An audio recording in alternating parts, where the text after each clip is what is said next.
Welcome to this webinar, Alcohol and Cancer, What Everyone Needs to Know, which is organised as part of European Week Against Cancer 2021 by the Association of European Cancer Leagues, ECL, and the European Alcohol Policy Alliance, Eurocare, with the support of the World Health Organization Regional Office for Europe. This session will be followed by a WHO Europe NCD Office seminar for early career researchers, Alcohol and Cancer, Evidence for Action. The current session will be chaired by Dr. Peter Rice, Vice President of Eurocare, and the first speaker is Dr. Carina Ferreira Borges, Acting Head of the WHO European Office for the Prevention and Control of Non-Communicable Diseases and the Programme Manager of the Alcohol and Illicit Drugs Programme.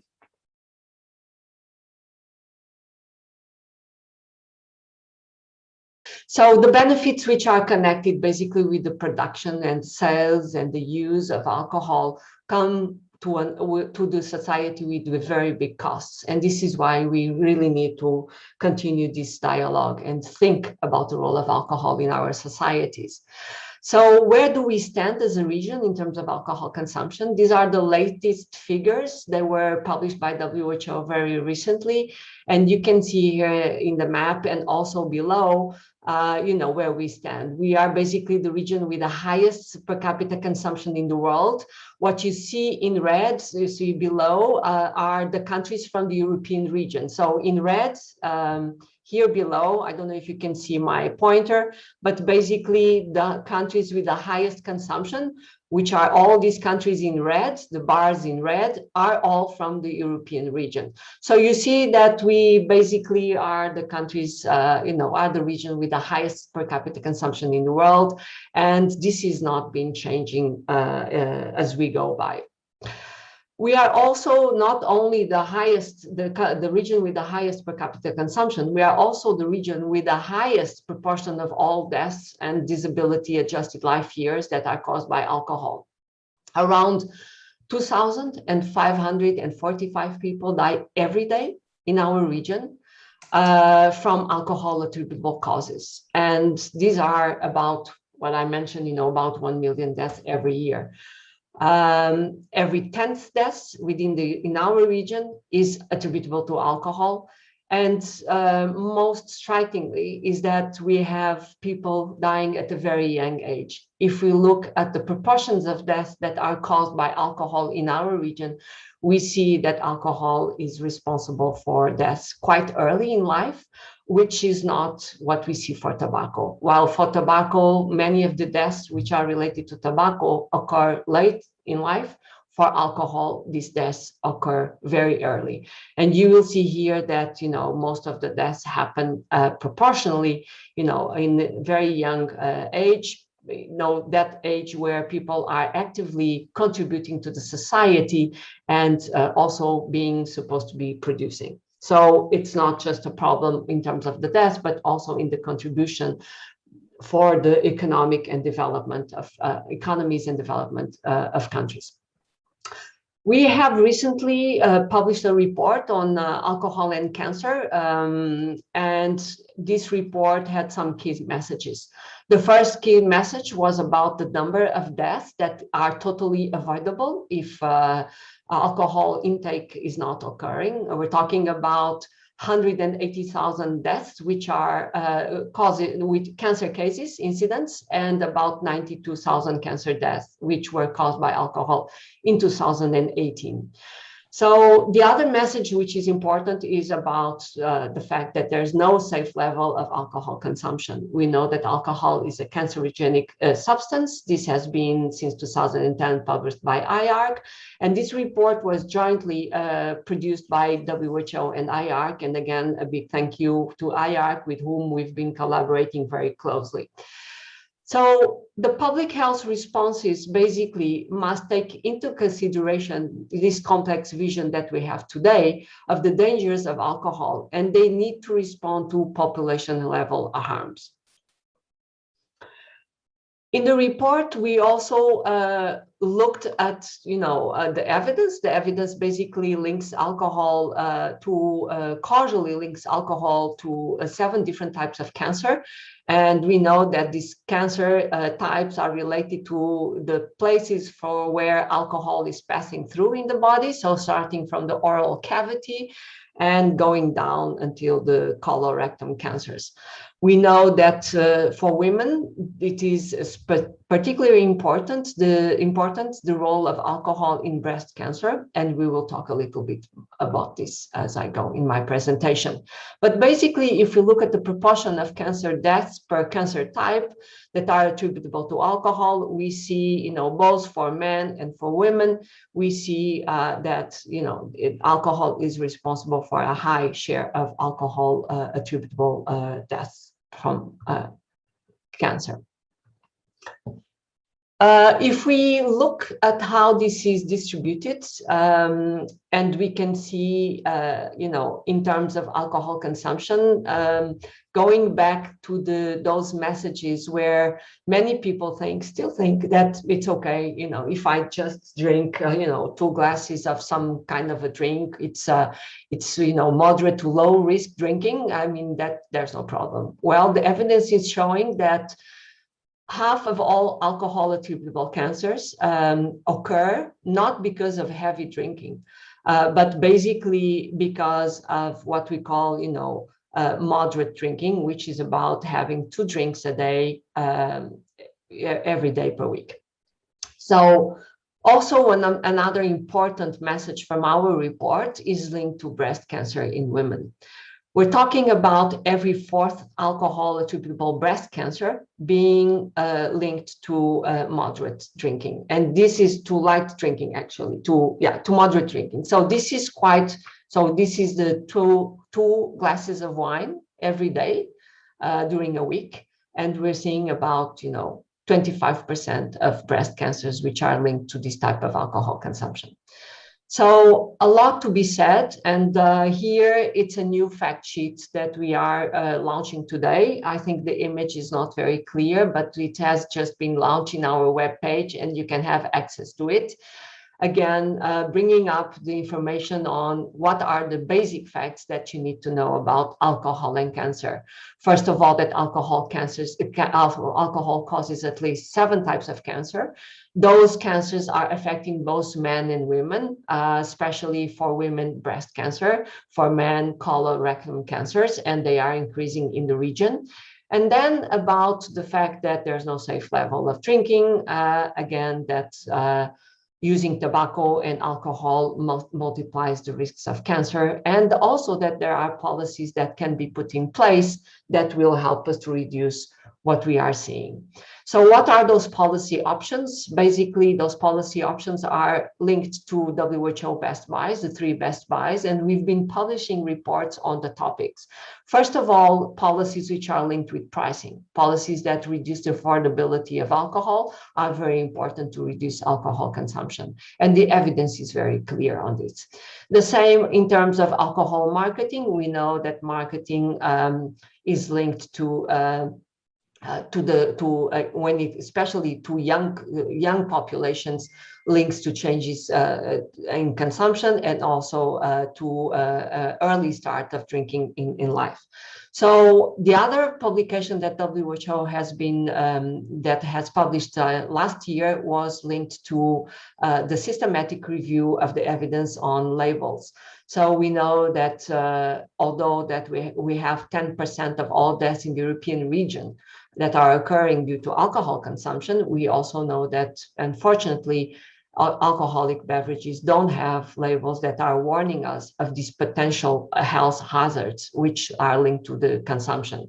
So it is important for us. We think that WHO is recommending that we should have alcohol labels as mandatory in alcoholic beverages. Recently, we have launched our update report. Every year we launch a report on alcohol consumption harms and policy responses in the region. We have launched the Safer report, so we have information not just on consumption, but also on implementation of policies. And we're looking again at the implementation of those policies that we know work. Again, increasing taxes, banning or restricting alcohol marketing, and restricting availability. And we are not doing so well in terms of implementing these policies. There's more that needs to be done, not just for implementing the 3 best buys, because these are population strategies, but also to implement other policies which are important from if we want to have a comprehensive response to alcohol consumption. And these include high-risk population strategies, such as, for example, screening and brief interventions, treatment of alcohol use disorders, as well as drink driving countermeasures, which are basically the ones where we're doing best in the region, but not so well in terms of those best buys policies. The Safer initiative, which aims at having a European region free from alcohol harm, is about implementing these key policies, and they are already there, as you can see. So where are we in terms of making alcohol less affordable? Well, we're not doing well. Indeed, pricing policies, despite being the most cost-effective policies, as I mentioned in our report, we say it is the least implemented. It is even worse than that. Not just it's not implemented, as we see that alcohol is becoming more affordable in the region as a whole, because basically member states are failing to adjust alcohol taxes for inflation. So this is what we are seeing in our region. The proportion of tax in a final price of alcoholic beverages, you can see here. You can see that while we have a tax share for tobacco, we don't have any for alcohol, and worse than that, many countries do not have taxation for wine, as we know, in the European in particular. So this is the situation, as I mentioned, not a very good situation for countries wanting to reduce alcohol harms and alcohol-related and causally related cancers. So more needs to be done. And again, in our report, we have already provided a snapshot into what would be the situation that if countries would really go for increasing taxation and adjusting alcohol taxes for inflation. We would have, in terms of preventing cancer, we would have saved many lives. And this is what is not being really being implemented in countries. So we can see that with very simple measures, with very, when we talk about increasing excise taxes by 50%, 20%, or 100%, these are small increases in terms of prices of many of the drinks that people are consuming. And again, it would be responsible for increased health gains that we are not seeing being put in place. So my last slide, just to say that we have a clear evidence of alcohol's contributable role in cancer development and also in cancer death. But this has not been sufficiently recognized and addressed in the relevant global and European responses. So WHO is calling for interconnected measures. First of all, a clear message, which is necessary, that there's no safe level of drinking. There's a need for concerted action, both at national level, but also at international level. And countries, member states will have the opportunity, as we are discussing now, the global action plan to reduce alcohol consumption.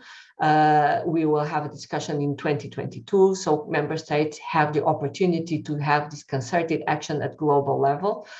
Also, the need for effective coordination of multi-sectoral efforts to combat the influence of vested interests, which oppose to alcohol control policies. Again, coordination at multi-sectoral level is important, both from the health sector, but also from the economic sector. And again, bringing together other sectors, such education, for example.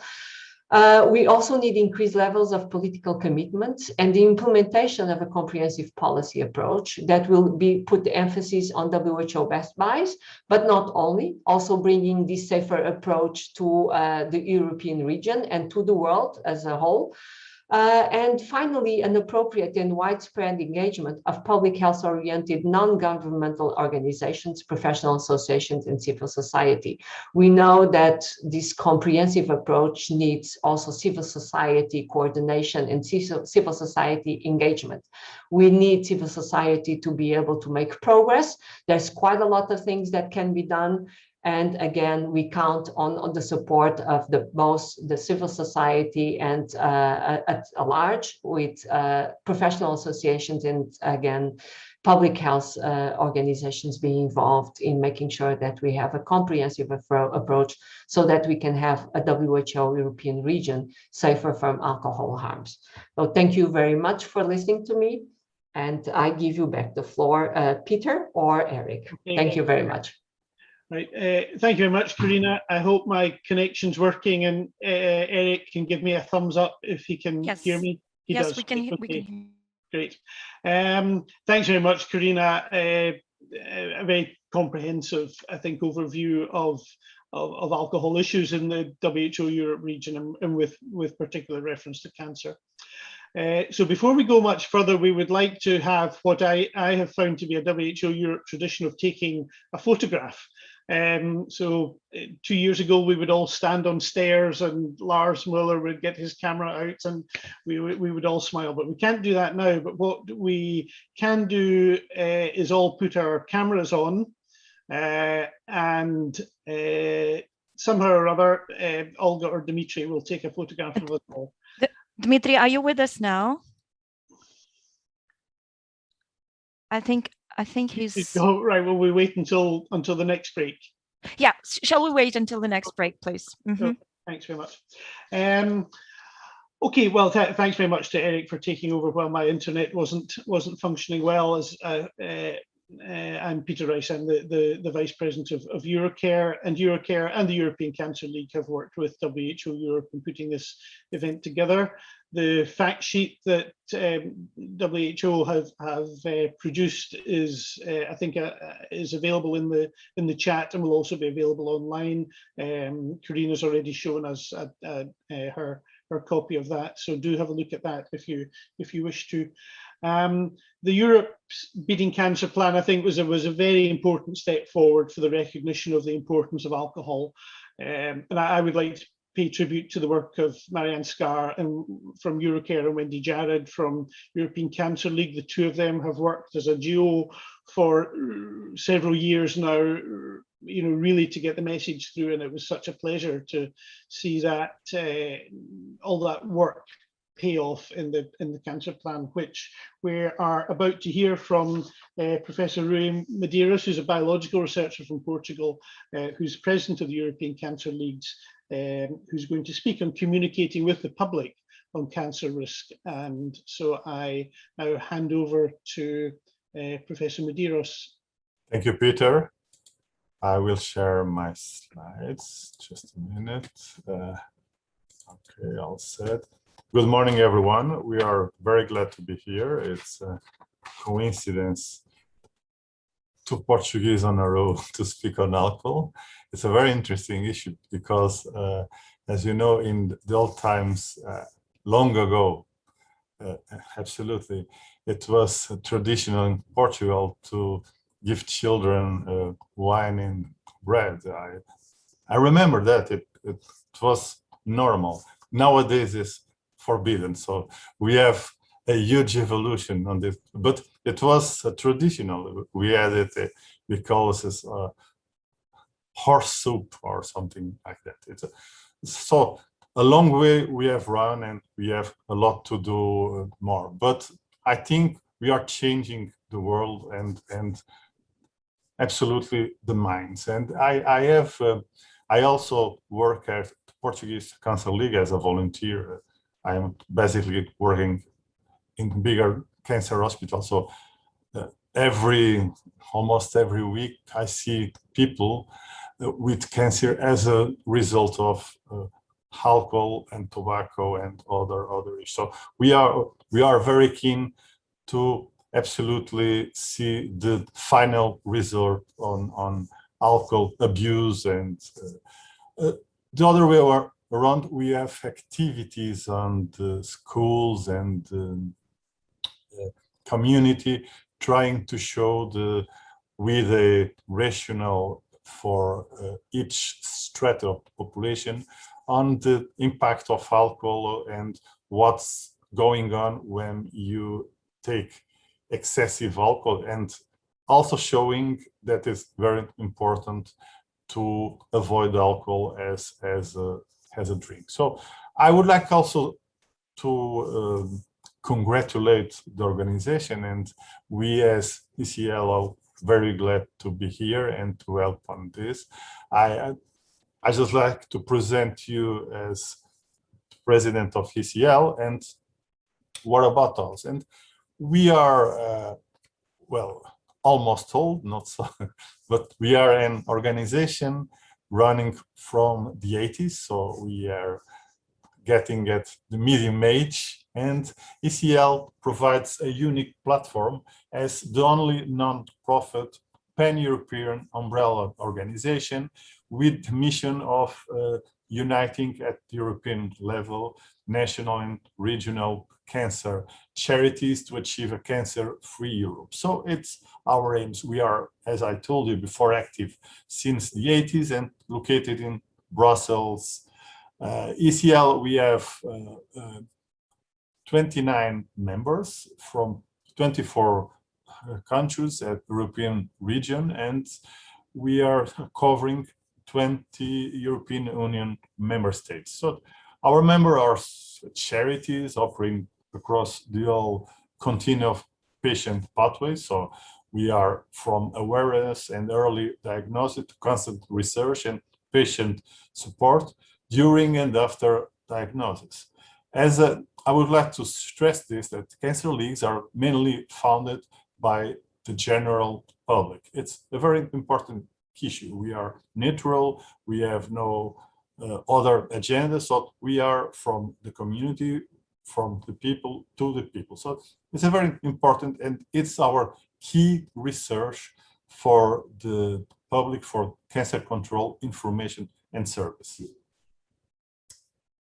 I would like to just a little bit of our key or focus areas. We have forum primarily for members, but also for other stakeholders to collaborate with international peers in the areas, you can see it, cancer prevention, access medicine, tobacco control, patient support, and we create opportunities to advocate of these issues at the European level and influence the, we hope, European Union and pan-European policies.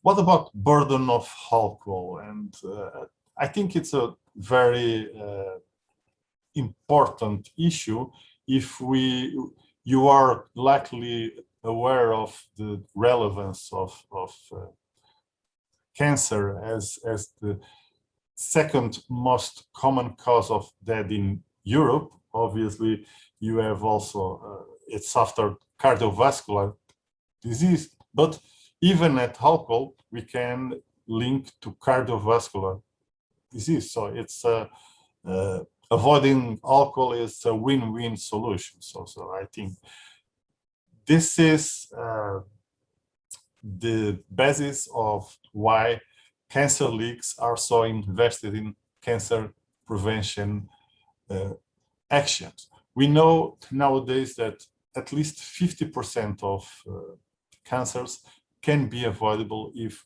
we do the prevention measures. I can give you a very nice example, which is the head and neck cancer, which is related to tobacco, alcohol, and some virus. So if we avoid all of those risk factors, probably head and neck cancer, that you know is a very stressing cancer with a lot of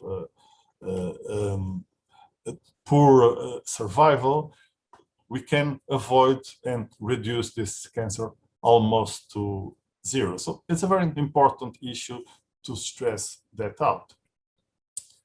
We know, and we can address on the cancer burden stats, and you have now word from our colleague, and I must say Portugal is not so good example, but we are changing the paradigms. We have now word from our colleagues from WHO, which is Carina, you know, on the cancer burden of alcohol. So I will not spend time on this. It is worldwide to be reminded of the sobering statistic from the IARC, Cancer Prevention Europe.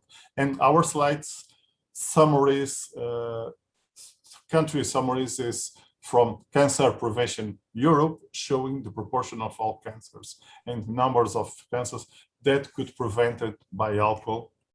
And as you can see, the population attributable fraction, it's an index of that way. So we have an amazing tool to use on the communication, on the population, and it works. We can see it through our cancer leagues almost Europe, which is the ECAC, the European Code Against Cancer.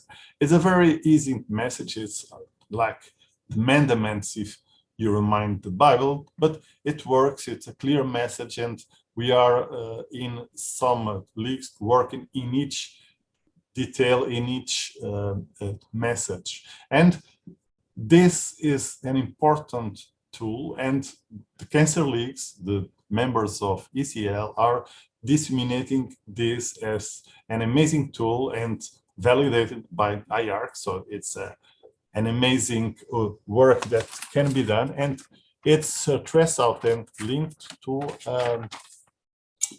all the things we can do to avoid cancer. And alcohol is grateful. On the alcohol cancer link, it's we think we should remind on the issue of the, for instance, 1 in 5 Europeans do not believe there is a connection between alcohol and cancer, and 1 in 10 are not aware of such a connection. So I think we have a lot to do on education, awareness, and again, the ECAC, or the European Code Against Cancer, is an amazing tool that we can use it and thoroughly as a good way to avoid. I think also, as you saw on the European Code Against Cancer, our message is very clear: avoid alcohol, avoid alcoholic beverage. So if you drink, no way to I'm sorry, I have okay. I think the clear message is avoid alcohol. Not drinking alcohol is better for cancer prevention. So it's a clear message, and we are stressing that as the examples of literature research are very good at this moment. We have made some programs and working message within all over our network, and you can see here some examples of our stressing message to reinforce the network of people and on the community with the MEPs. So we are very glad to be on this working message: alcohol is not so good. So I think the ECAC, or the European Code Against Cancer, is an amazing tool, and we can see here some actions, an action plan for implementation of alcohol policy, and we are glad that in most of our network. It's being implemented, and I think that in a while we will have some results on this message. Very good examples we can have on this issue, and for instance, the Cancer Society of Finland has always what I was saying, we have some good examples of good work from our member leagues at the national level. And for instance, the Cancer Society of Finland has always had alcohol and cancer as priority with target groups in mind. But I can have these examples all over Europe. I can say Portuguese League, I can say other examples is those are good examples. Another good example, excellent example is the Irish Cancer Society and their allies, professional bodies and other charities under the umbrella of Alcohol Health Alliance were instrumental to the passage of the public health alcohol bill in Ireland. It's a victory of public health as among other things. It includes cancer labeling as a key message, which has initially faced with fierce resistance. We are seeing this even in Portugal. Is a very important, we know why and we understand, but something has to be changed meanwhile. And I think the Irish example is a very good example, and this will ensure the consumers that they are aware the risk of consumption. And we'll have to establish a social understanding that alcohol is a dangerous commodity. So you have to be aware it's not drinking water. It's something that it can burn your liver, it can burn your tissues, it can destroy your brain because it's demonstrated alcohol affects your brain. So we have very good examples, and I think we are proud that those organizations are ECL, really good examples. I think, for instance, this good other examples, the Tournée Minerale column, Belgium, the Triathlon, the Drink is a Drug, Hamois sans alcohol. We have many good examples, and I think the key message is a wave of exploring message saying, okay, we are a lot of different communities, organizations, and we are seeing a key message. Alcohol is not water. Alcohol can harm you. So those are good examples. We are very glad that alcohol is considered in the European beaten cancer plan. It's, I think, we and other organizations, but ECL had a rule on this stressing message. But I think we are glad that the European Beaten Cancer Plan has a key message on the prevention and the risk factors to cancer, and we are very glad that it can be a good way to explore this.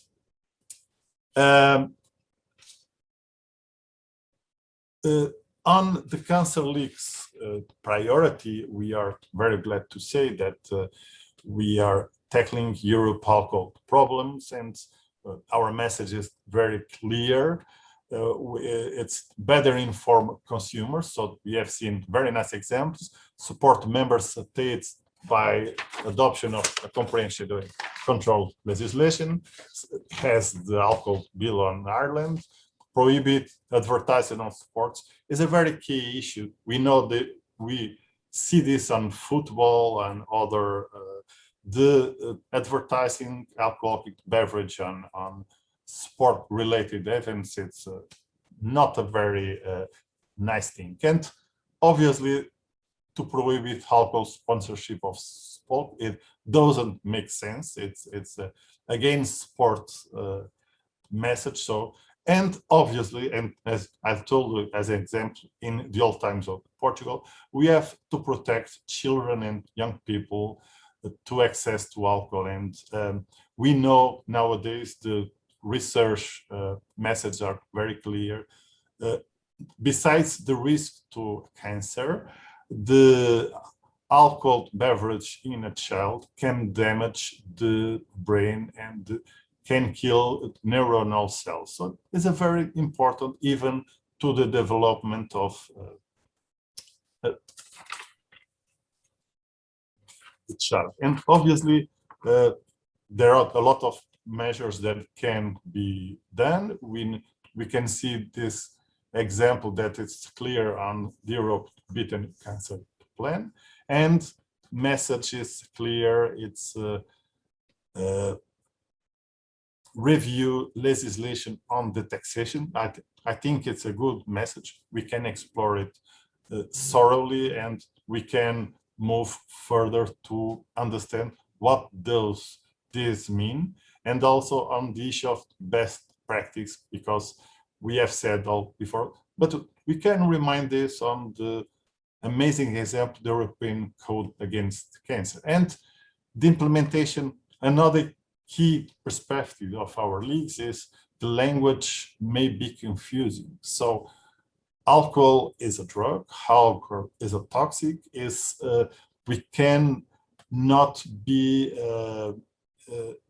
not clear on this message. So some phrasing can lead to some confusion on the communication. And I think it's something that we can improve, and not even to be complacent on this. I would like to thank you again to be here. We are very glad as president of ECL, as ECL member of the Cancer League, Portuguese Cancer League, as a researcher on risk of cancers, on some of the cancer related to alcohol, the head and neck and other. So we hopefully have a very nice network, and as ECL, we are glad to help to improve this, those very good examples. And as I told you, we are changing minds, and it's a key message to change also the attitudes. Thank you so much. Okay, thank you very much, Rui. That was, I think, a terrific presentation covering so much territory, both on the biology of cancer, and you're speaking as a scientist working in cancer, but also on the communication of to the public, and how careful we need to be about communicating a complex message in an understandable way. So thanks so much for that really excellent presentation. Are we ready for the photograph now? Yes, we are totally ready. From Olga. Okay, so camera's on, and the photograph will work one way, some way or other. So if everyone could put their cameras on.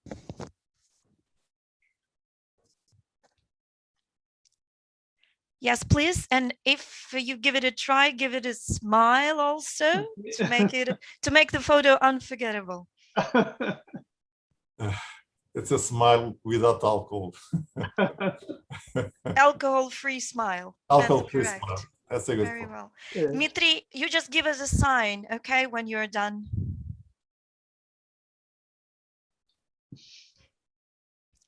Dmitry?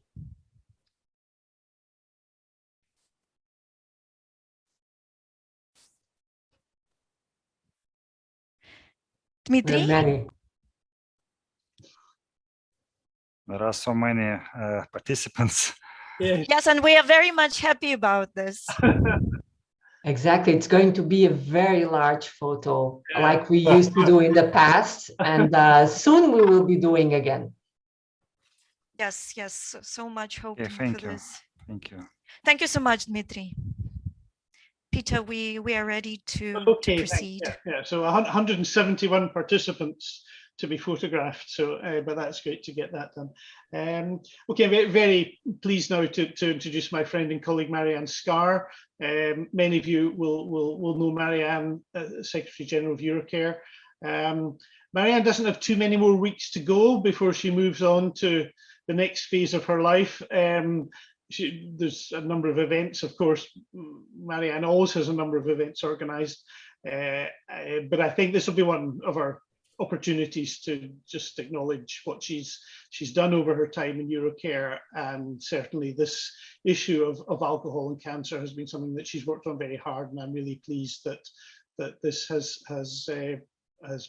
produced results which she's about to talk about. So Marianne and the EU's Beating Cancer Plan. So over to you, Marianne. Thank you very much, Peter, and thank you for your kind words. Yeah, it's a really pleasure to be here. And I also have to thank WHO and European Cancer Leagues. Listening to the two previous presentations from both Carina and Rui, you can understand that it's easy to work with them and to work together. And WHO giving us the basis, the knowledge, and the same with the cancer leagues, and in addition, the political support that we really need to work on. It's really fun to talk about the alcohol and the EU's Beating Cancer Plan, because it's a really great opportunity in front of us. I have to, of course, say that I am still representing the European Alcohol Policy Alliance, and with 51 members across 22 countries. We're always interested in more members, I always say. And yeah, it's been a great organization. Why I'm so happy about the Europe's Beating Cancer Plan is two ways. Of course, I also have to say that this is a cancer plan that reaches across many areas. So we are many organizations and many political agendas here when it comes to all aspects of cancer, from prevention to early detection, to treatment, and to survivorship. Equal access to medicines, etc. There are a number of areas here that are fighting for attention and will be fighting for attention in the coming years.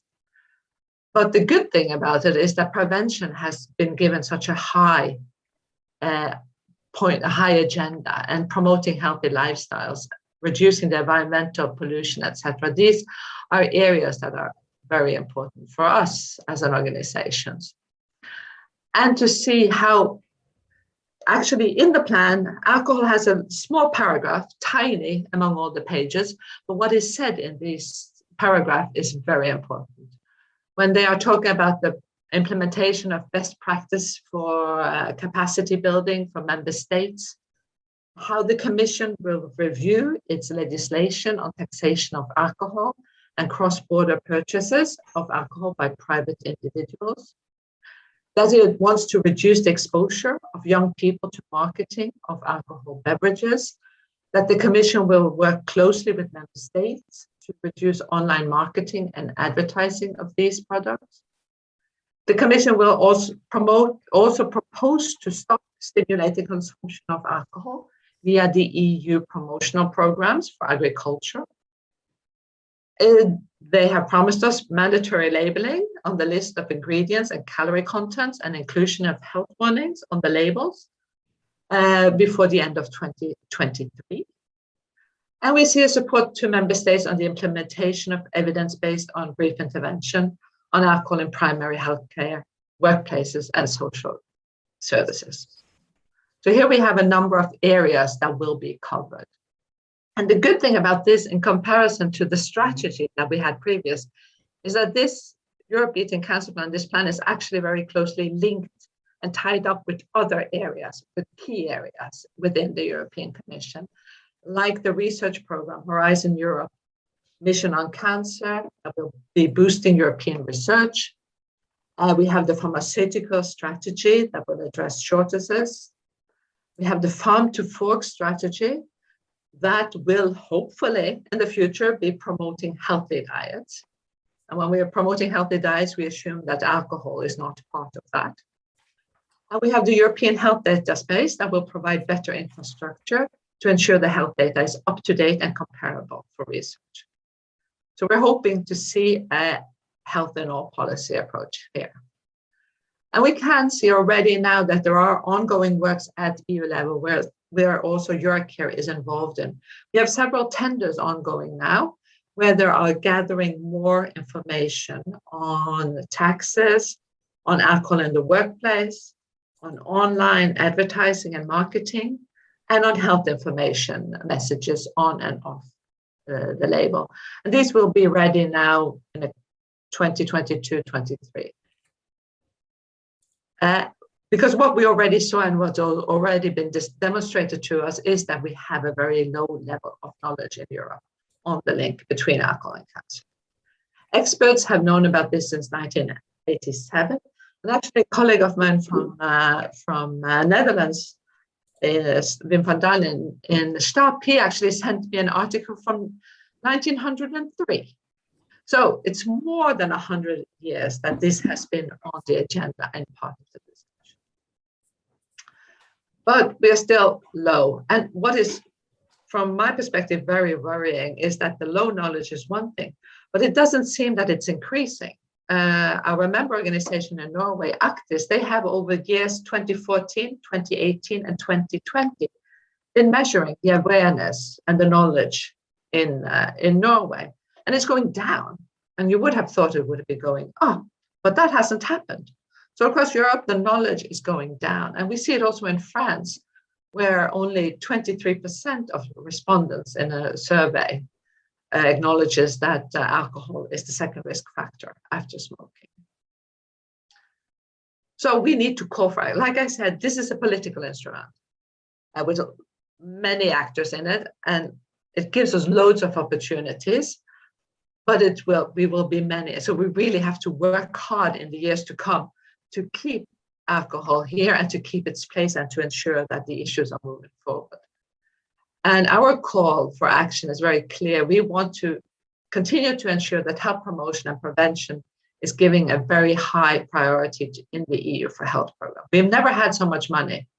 And they have said, parliamentarians in the European Parliament have been stating very clearly that 20% should go to prevention.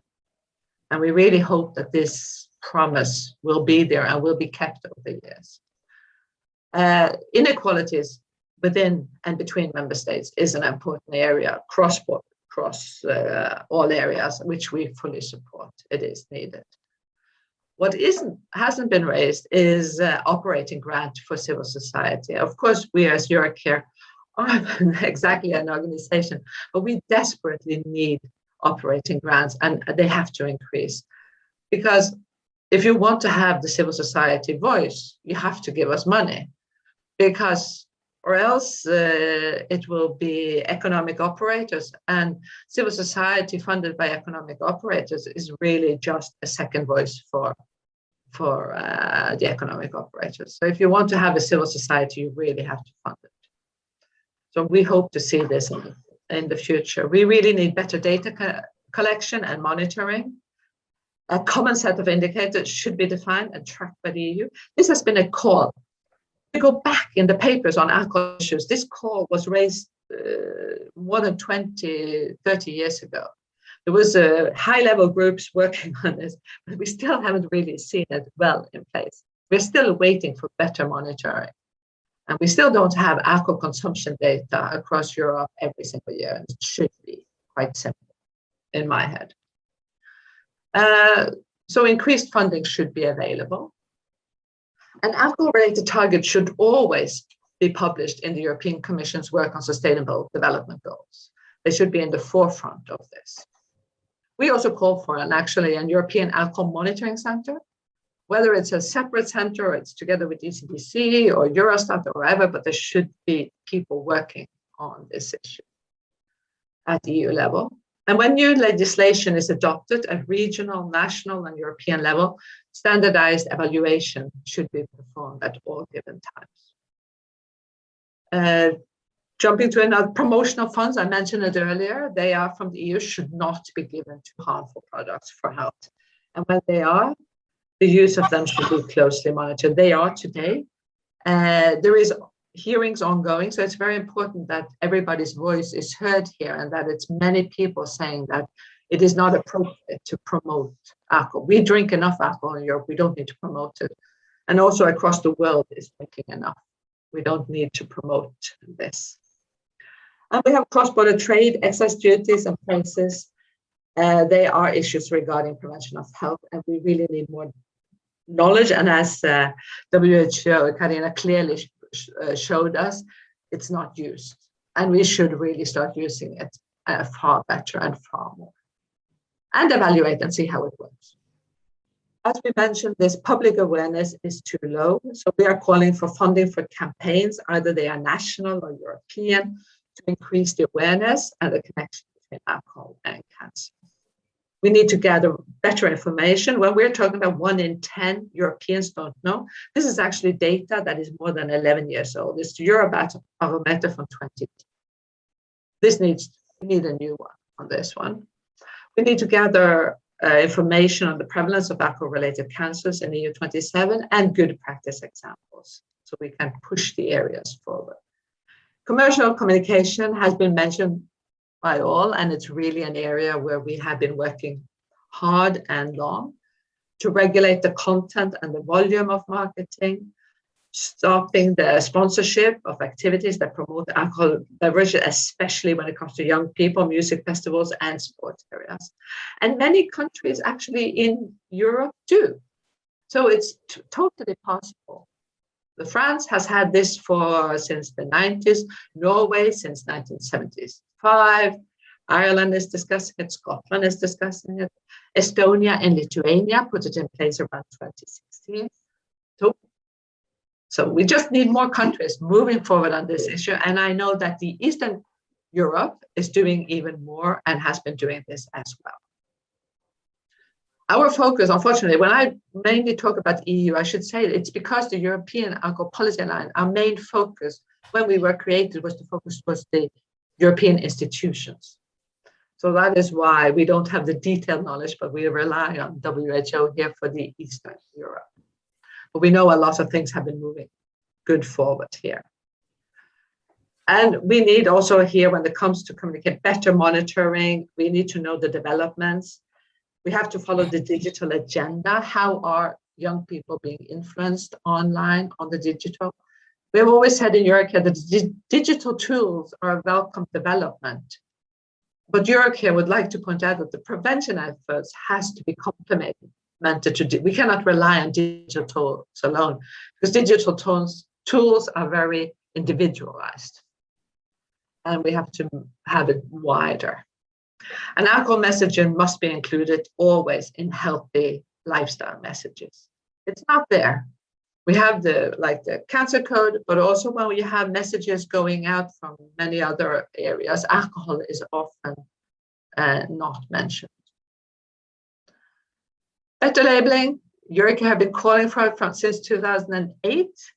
It looks like, knock wood, I would say, hope we will be moving forward on this issue now. And our recommendations have been very clear for many, many years. Everything has to be on the label. Calories should be on the front of the pack. We should have information messages. The information messages has to rotate. It cannot be just one message, whether it's that alcohol can cause cancer, or even if that one is there, I still want it to rotate, because if you see the same message all the time, it doesn't work.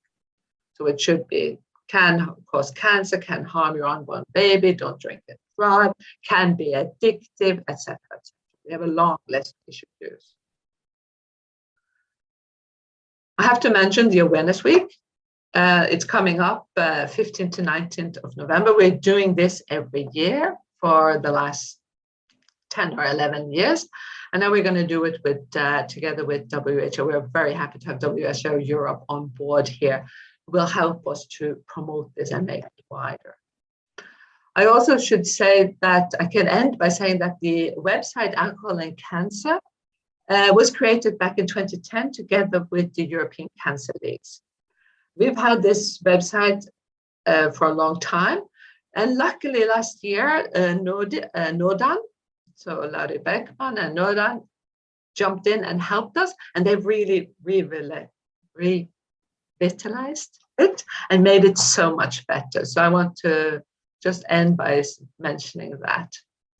So thank you very much. Thank you for the opportunity, and yeah. Okay. Thank you very much, Marianne. That was excellent. And I understand that in the Alcohol Awareness Week, we'll be talking about cancer. So as we were talking about alcohol during a cancer week this week, we'll be talking about cancer during the alcohol week in November, which will include activities in non-EU countries, and that I think is very important. And I think PAHO, or WHO organization in North and South America, will also be doing something in that week. So there'll be a lot of alcohol and cancer activity later in November, and that'll be a further part of getting the message over. So thanks, Marianne.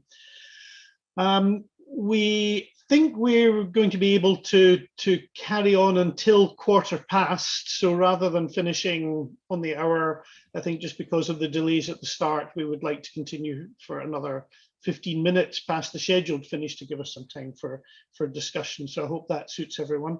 And our next speaker is Laurie Bakeman, who Marianne was just thanking. I have to thank Laurie for sorting out my technical problems this morning.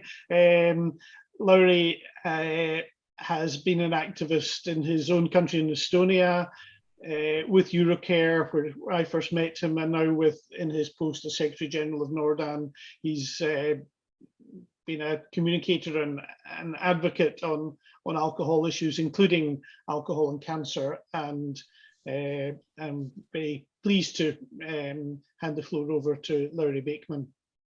Thank you, Peter. So yes, I'm going to focus in my short presentation on the awareness aspect of it all. A couple of mentions have been already been done, showing that the awareness level is really low. So why is that? And while I'm also focusing on Nordic countries, it's in a way a good laboratorical setting in that sense that this is the region where alcohol policies are well implemented. So how is the situation there, and what we can learn from it? We have just finished a year-long project looking at the alcohol and cancer link in our region, in the Nordic alcohol and drug policy network. So in short, I have two main points that I would like to share now. A couple of obvious points, probably. When it comes to alcohol and cancer awareness, it requires targeted actions. And again, we already heard many of these very specific actions that are needed. And secondly, the whole concept of awareness, which we try to measure, is not enough to reduce alcohol-related cancer cases. How not just to inform, but more importantly, how to convince. And I will come back to these points later as well.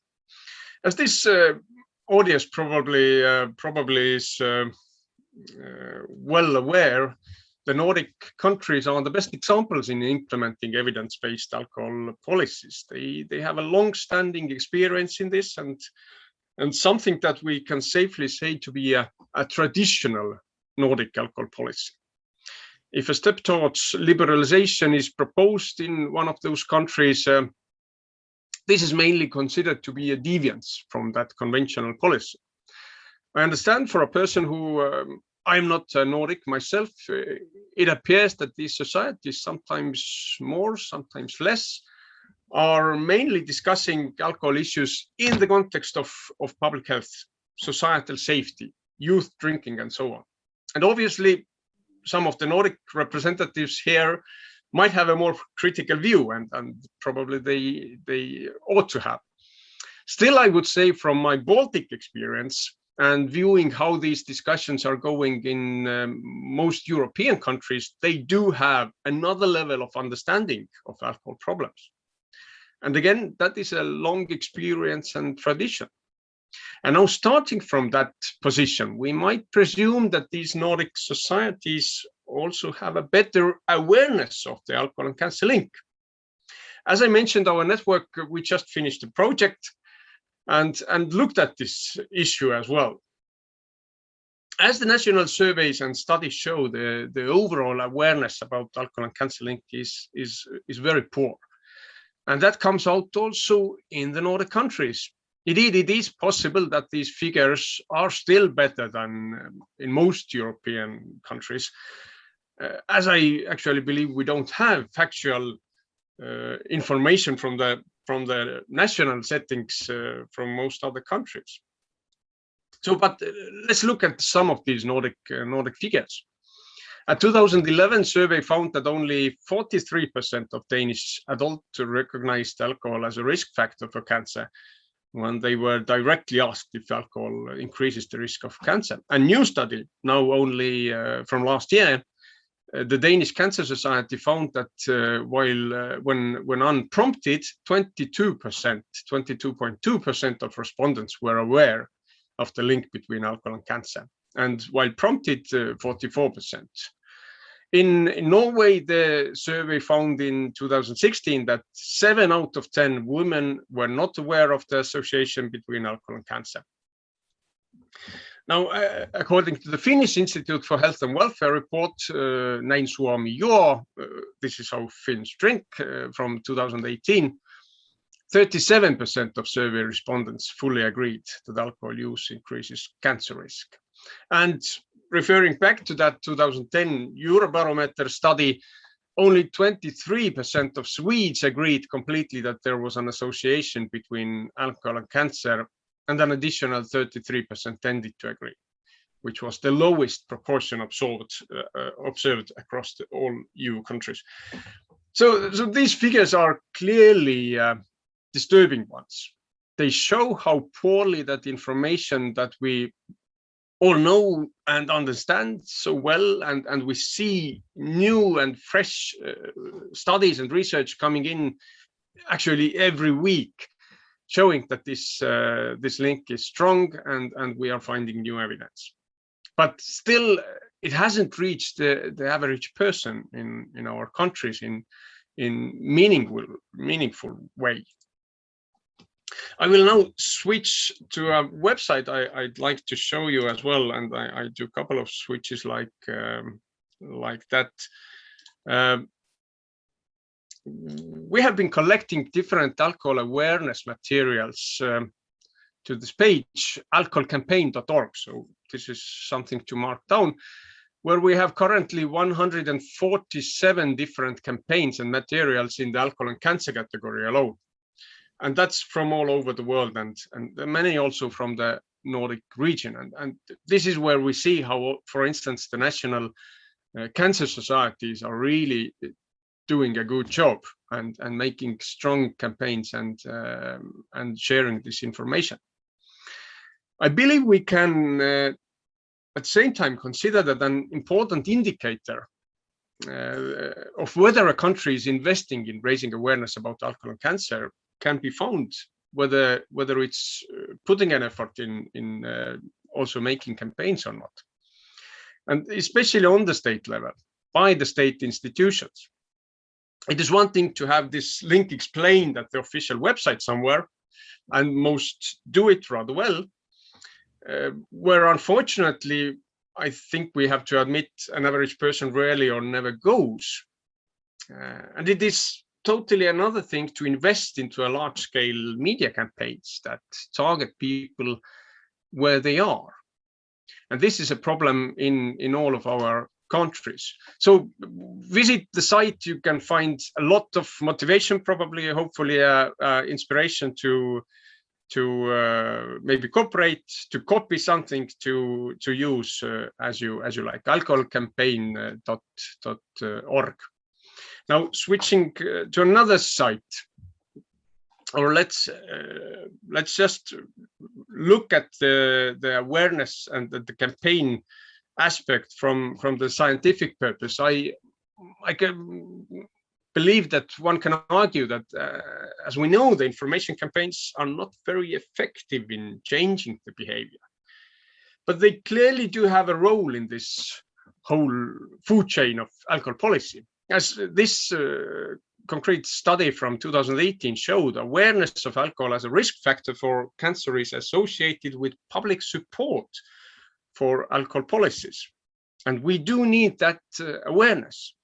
There is obviously no way around the well-known best buy measures that we have heard, but raising taxes doesn't increase population's awareness that alcohol also causes cancer. So we do need targeted actions that would increase that specific knowledge. Within that project that we just finished, we also adopted something that we called Nordic and Baltic Charter on alcohol and cancer. This charter aims to guide and motivate the cooperation on this topic in our network, in our region, but I would suggest that it might work for you as well. And our advocacy work towards the regional policymakers and government. So this is the goal of it. We list a number of targeted actions that, in our view, have the key importance on this issue. Now, already mentioned awareness campaigns. This is what we have raised as one of the targeted actions. Our government should make clear and targeted efforts to reach different age, social, and language groups. The information should be shared using language and channels that are understandable and adopted by different target groups. I would say that information can only be considered useful if that information is understandable to different target groups and reaches them. Too often we probably have to admit that it's not the case. Alcohol and cancer health warnings, which is already mentioned as well, and we are looking at the Irish positive example where it is introduced, not yet implemented, but which is definitely needed. So we are recommending introducing these labeling, warning labelings to inform the public of the direct link between alcohol and cancers, implemented on all alcohol products. Low-risk guidelines. States should reconsider national low-risk guidelines in our countries in the light of recommendations by the principal cancer agencies. As again, we already heard, European Code Against Cancer states clearly that not drinking alcohol is best for preventing cancer. And this should be reflected in national guidelines. Clear messaging from the states. All of the above would guarantee that the state's message on alcohol and cancer would be clear and concise. Considering the context in which alcohol is portrayed and used in our communities, these warnings are too often missed between daily messages that normalize alcohol use as something that is risk-free. And that conflict of messaging, in a way, definitely takes away the strength of the work that is done by the cancer societies, by the states themselves, by civil society organizations. The overview of the awareness levels. Our countries do not have a systematic mechanism to identify the awareness levels on the alcohol and cancer link. There are individual surveys and studies. I referred to some of them, but some countries do not have any evidence of the citizens' awareness. States should work to change that and perform regular surveys to see if the awareness levels change.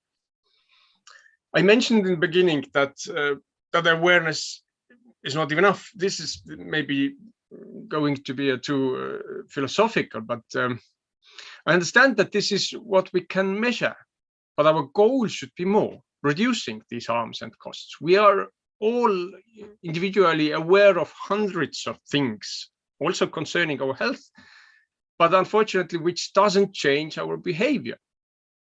I'm not sure what the correct word would be, but perhaps conviction would be more suitable. This is what we should look for. I know this information, and that's why I make certain choices, changes in my life. This understanding of the alcohol and cancer link will change my decision to drink less or to abstain at all.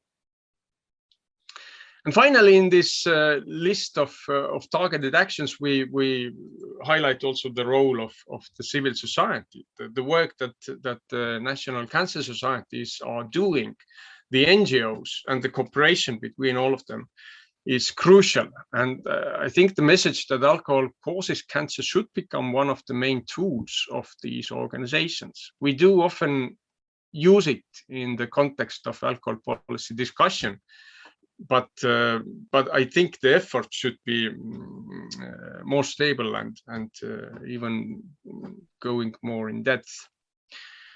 Now I make my last switch to this website that has been mentioned now a couple of times already, the alcoholandcancer.eu, that we have relaunched in cooperation with Eurocare and the European Cancer Leagues. So this thrives to be a meeting point where you can find everything that needs to be known about alcohol and cancer. The website also includes country activities pages, and this is the part that we definitely want to bring forward and bring other countries here as well. At the moment, you see that it's mainly focusing on Nordic and Baltic countries. But for instance, I will show you this Swedish page. We have collected what the Cancer Society has done regarding the alcohol and cancer link, and also other materials that are available within that country. The IOGT NTO's report, a rather massive report a few years ago, also from Systembolaget and so on. So whatever the work by the state or the Cancer Society or the civil society organizations, different institutions, you can find from this page as well. We have the policy section. You see the European Beating Cancer Plan or the Code Against Cancer or different documents that different our organizations have adopted. So a rather thorough list of different policy initiatives as well. And then also, of course, the evidence part. We continue to publish and republish different articles in cooperation with different organizations, showing the link and explaining and giving the evidence why this is such a big issue. And again, all of the different cancer instances where alcohol is playing role, this is going to be explained in these articles as well. So this website is done for you and for your consumption in a positive sense. So I hope that you can use it, and if you have from your country and from your organization anything to share that you would like to see there published as well, just let me know. So these three websites that I in a way shortly introduced to alcoholcampaign.org, alcoholandcancer.eu, and whatever was the third one, I don't remember anymore, but you can find it from looking back at my presentation afterwards when it's republished. So thank you. That's my main point today, and thanks again for asking me to speak here. Okay, thank you very much, Lauri. And yes, our plan is that we'll have about a further 20 minutes for discussion. The chat has been very active, I think, both with links to useful documents, and that will be good for people to catch up on later, and with questions, which I know my colleague Eric Carlin has been collecting, and I'll hand over to Eric very shortly to take us through some of those questions, and I hope our panelists will be able to answer them. Before we do that, just one observation. Lauri was raising the point about how do we get from awareness into action, you know, from people understanding the link and into change. And it reminded me of a discussion I had with someone from the alcohol industry, a marketer, who said that their job was to reduce the friction in the purchase, to make the purchase very smooth and very simple. As soon as you have the idea to buy, then it's very easy to do that. It's easily available, the cost will be low, the pack is easy to carry, and all of that. So reducing the friction in the purchase, making that move from the idea to the behavior very smooth and simple. And I think we need to employ the same kind of thinking in our world. How do we make the move from awareness into changing behavior one that's supported and is simple and easy to do? So that was, I think, a very important point that you make. But yes, over to Eric, who I know has been collecting the questions. Eric, do you want to tell us what people want to know, and we can direct the question to the person who we think is best to answer that? Yes, there's a wide range of questions. There's obviously a wide range of interest. I think all taking as agreed that action on the best buys is the best way to reduce overall cancer risks. I think that's the starting point that we're coming from in all the questions. There were some specific questions. Alison Douglas had a question about why is it difficult to engage cancer charities in preventative alcohol interventions? And I don't know whether that has changed over time. Certainly, Lowry, from what you were saying, it sounds like that's changed. I don't know whether that's the first one to pick up, maybe. Okay, yeah, and I wonder if perhaps Rui or Rui Medeiros or perhaps Wendy Jarrett could comment on that. I think the point here is that for cancer charities can focus on a number of things. They can focus on biological research. They can focus on treatment. They can focus on post-diagnostic support. They can focus on palliative care. There are many things that alcohol charities can focus on, but prevention and health behaviours is one of them. But I'd be very interested to hear from cancer charities how the prevention dimension fits in with the other work that a cancer charity might have to do. So if Wendy or Rui were able to take that question. Okay, Wendy, you want to take it? Yeah. Yeah, you can do that, yeah. Yes, hi. Thanks for that question. So as you see, not all cancer societies have neglected the prevention bit about alcohol, but I think, Peter, what you just said is correct. Cancer societies, cancer leagues, they have to deal with all kinds of priorities in the area of prevention, dealing with risk factors. So I think they really have to, in their countries, focus on where the resources can be applied, and also what the general public is calling for. And unfortunately, we all know that dealing with alcohol, the area of alcohol, is a very touchy subject with the public, general public. As Rui has already mentioned, all the cancer leagues are generally funded mainly by the general public. So you can imagine that not all of them would be necessarily happy to say stop drinking altogether. So that's why this is the rationale behind some of the messages, where they could be stronger. We would like to see them stronger as public health professionals, but of course they also have to communicate it in a way where the general public will accept. So this is the reason, and we always provide support. So it's always good to see good practices, use cases, so that other cancer leagues can adhere to it. But this is really the reason. I mean, it's really a matter of making sure that the communication will be accepted by the general public. And if we push too hard, we all know it doesn't really go through. And Marianne also made a very good point in terms of when we talk about alcohol and prevention, we always have to make the messages new. And I think this is what a lot of the cancer leagues are doing. So, maybe one year they talk about targeting the underserved population, but then maybe the next year they target young people, and then they have different messages. But yeah, we agree that a lot of the cancer leagues can do more, but this is the reason. Yeah, colleagues, Eric, may I have a quick interruption? Colleagues, please mind muting yourselves when you do not speak, because we could hear someone speaking as Wendy was making an intervention. Thank you so much. Okay, it has been advertised in the chat. Can I please draw everyone's attention to the new WHO fact sheet with 5 important facts about alcohol and cancer, which really is intended for public consumption to be as simple and clear as possible.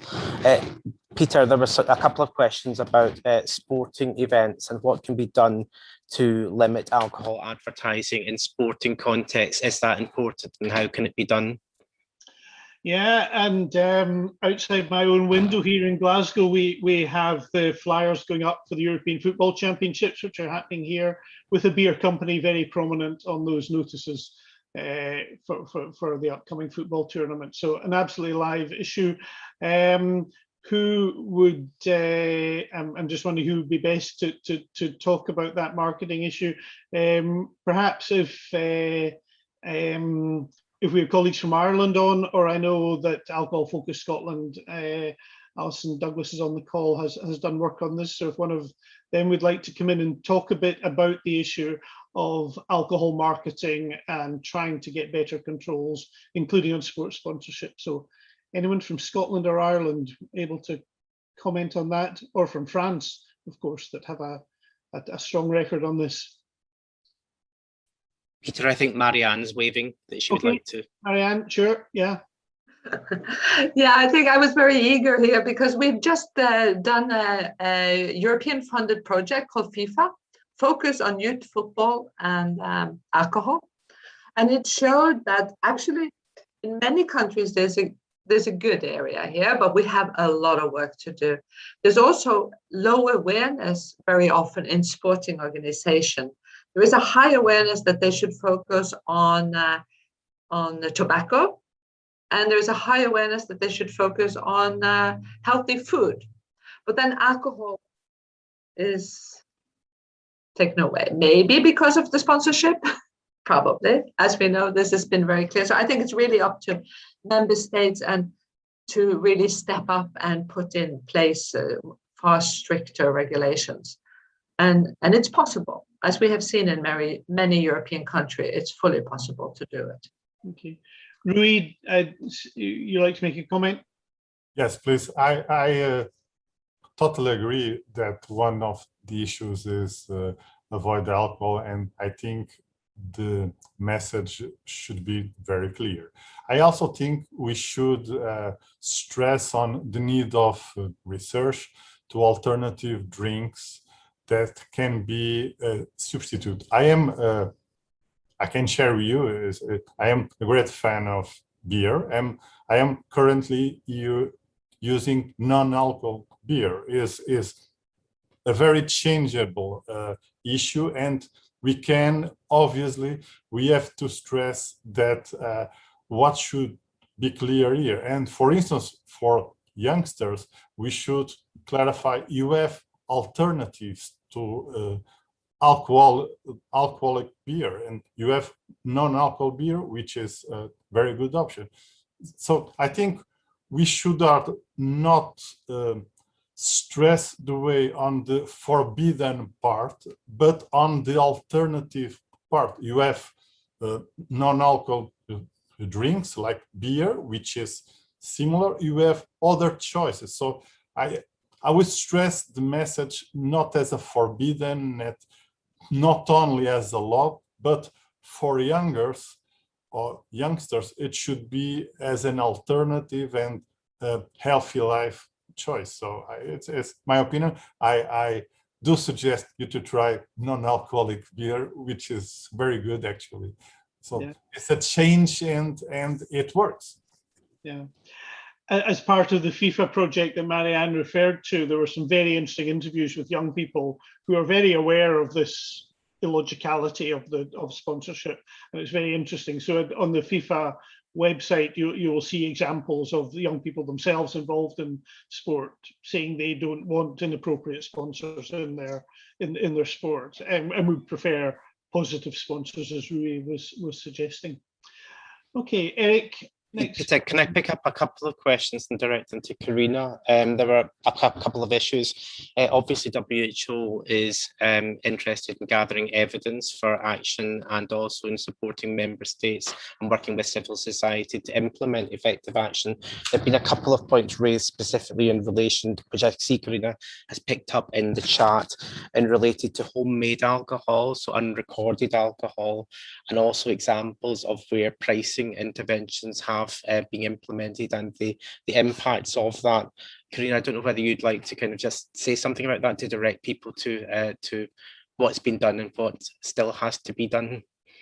Thank you, Eric. Yeah, I mean, I've included in the chat of some publications. I think it's always good. There's a lot of myth about unrecorded, and I know Daria is here with us, and Daria from the Russian Federation has been one of the leading researchers in making sure that government have regulatory mechanisms that are in place to be able to control alcohol. It is a substance that needs to be controlled. We know how many times when you raise taxes, there can be, especially by more vulnerable groups that are composed of heavy drinkers, there can be a tendency to go and produce, homemade beverages.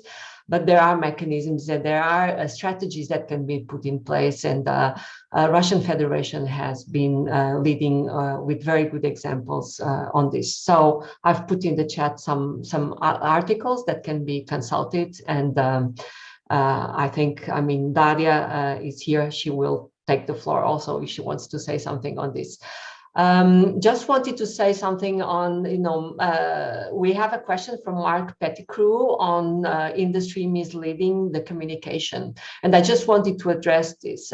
We know that evidence has shown that there's, like it was done for tobacco, industry tries to mislead the communication and to interfere even in the evidence that is being produced. So I think there's also an opportunity for civil society organizations and I mentioned this in my talk, we are having the Global Action Plan, which is going to be discussed in 2022, presented to the member states in 2022.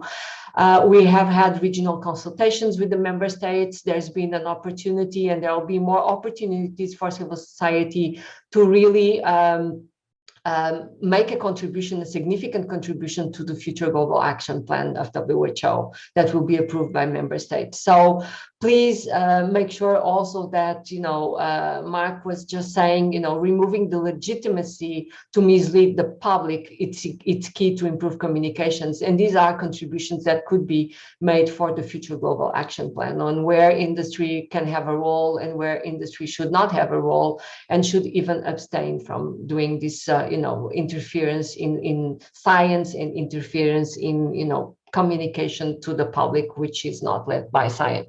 So just to say that this is something that I wanted to address, yeah. Okay, thanks. I saw the question come in from Kyrgyzstan about beer, and I think the point to make is that beer can be just as dangerous as other forms of alcohol, and certainly in my own country we have seen some of these have been around for many years, these very strong beers that are virtually the same strength as wines. So I know there are some countries where beer is actually regarded as a different kind of category and not an alcoholic drink. I think that's a mistake, and be careful about beer. It's no safer than other forms of alcohol, and with strong beers people can end up taking very high doses of alcohol, and the cancer risk is related to the dose of alcohol, whether it comes from beer, wine or spirit. So I think that's the best way to answer this.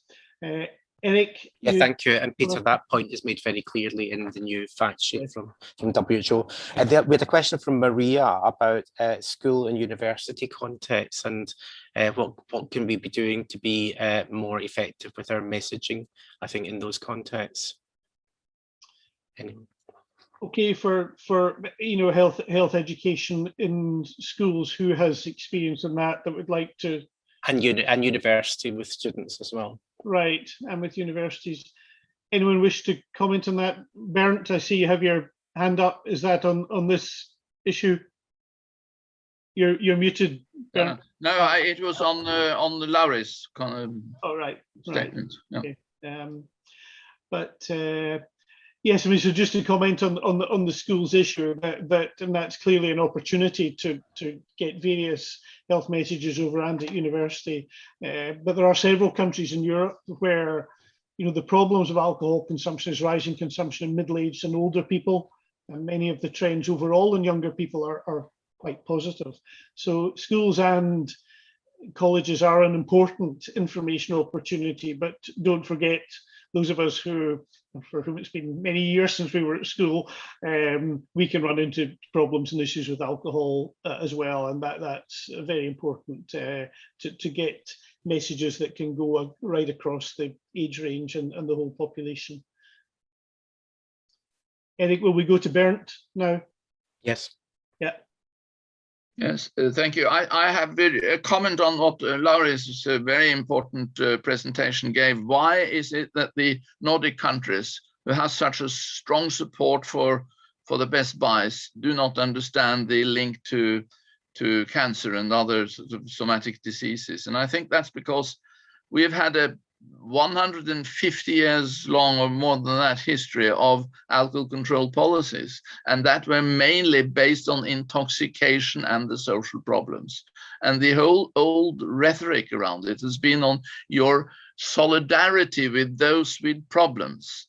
And I have noticed from what we call brother-in-law theories that people do not really catch up. They're so focused on that the alcohol problem is related to those with addiction, which is not me, and it's related to those with intoxication behavior on certain occasions, and that is also not me. But I'm not interested in it. I'm only interested in protecting the people from that sort of problems. And I think that that is very important for those who deal with information, to be aware of how strong that is. That I'm noticing it with people from technical side, from professional side, that they haven't really, and they in their language still talk about abuse and all that sort of things, and then in a way distance themselves from these problems that are more day-to-day and a risk factor for every man, and not only those with particular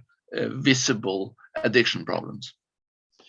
Okay. Yeah, and I think part of Bernd's comment there is the difficulty in communicating the chronic health issues generally, when so much is focused on intoxication and on younger people and so on. And we found that data on liver disease was effective at doing that. Now that's a bit more straightforward than information on cancer, where you're talking about a kind of proportionate risk in breast cancer or colon cancer. In liver disease, where you can talk about this disease very likely to be alcohol related, and you can show changes in that. That was one way to communicate the chronic health issue. But it's very interesting to hear in the Nordic countries, even with their history, that is not the thing that people automatically think of, are these chronic health issues in the whole population, including older people. Eric, do we have? Can I just say something, Peter? Because there was something also that came in the chat, about the importance of the language, and back to what Bernd was saying. It is extremely important that we understand that the evidence has been moving, and we are not now where we were, 30 years ago, where really the paradigm was completely different. So we have changed. We have now a public health approach to alcohol, and it's not about those who drink a lot. It's about alcohol per se and the harms that it brings to society. So it's about first drink comes, with the risk of, with cancer. So this is what needs to change. It's, this concept where there's kind of, and I know that there's been a discussion, and I think someone brought it here in the chat on, harmful. I think it was Rui. I think Rui, you mentioned that in your slide, the how can I say, mixed message when it comes to like harmful use of alcohol versus, so this means that there's a safe, non-harmful use of alcohol. So this is the language that needs to be changed. The WHO uses the concept of harmful use of alcohol, but it is defined not as people understand it, because it is a definition which encompasses all the harms which are linked, to society, to the individual, and it is a broader definition than the one that we understand when we look at it. Okay, so there is an understanding that alcohol is harmful, point, and this is what we need to be now more and more, changing the way we speak about alcohol consumption. And back to what Bernd was saying, and just highlighting, we're really appreciative of what you said, Bernd. We need, the paradigm has changed, the evidence has changed, and it is not about, different types of drinks are more harmful. You know, some drinks are more harmful. The other ones are not harmful. All drinks are harmful, and you have emphasized that, Peter, as well. It's about alcohol. Alcohol is inside all those drinks, and it's alcohol which is responsible for the harm. It's not about something else. It's alcohol, and it's the same for tobacco. So this is where we need to come to grips into this understanding that alcohol and tobacco are as cancerogenic. You know, they're alike, and society needs to start talking about this and making sure that we all get it right in the way we communicate. Okay, and that I think is a great note to finish on there from Carina. So we've gone a little bit over our time, but it's great to see that 151 people are still with us. I think that's a tribute for people's commitment to this very important issue. And thanks very much to, I think, all of our presenters, and thanks to everyone who's done the work behind the scenes for this event. So we'll have to finish off here now.